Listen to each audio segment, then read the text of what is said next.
What's up guys, welcome to the video.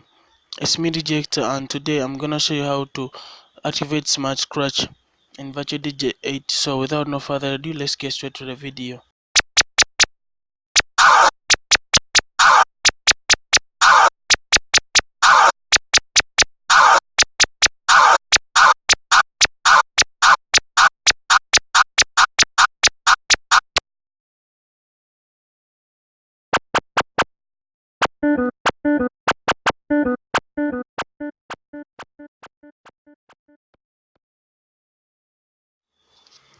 So let me show you how to activate Smart Scratch, then I'll explain it in a minute.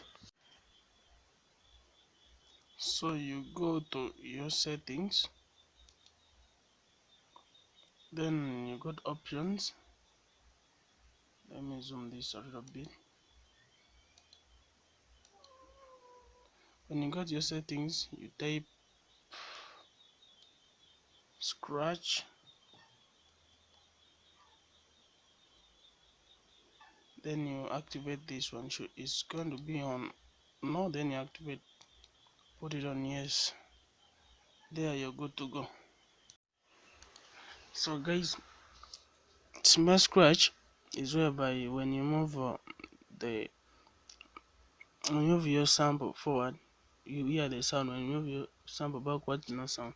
Let me show you how it works. When I move my sample forward, sound is on. When I move it backwards, you hear no sound.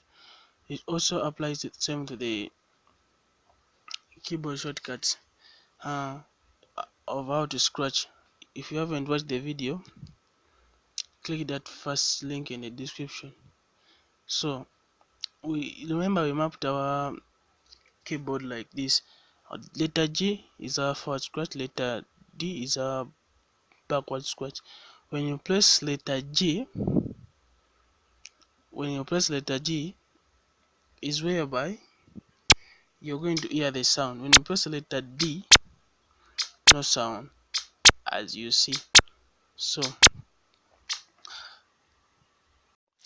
that marks the end of the video. If you found it useful, give it a thumbs up, comment your thoughts about it. If you haven't subscribed, subscribe to this channel, turn on that bell notification. I'll see you in the next one. Peace.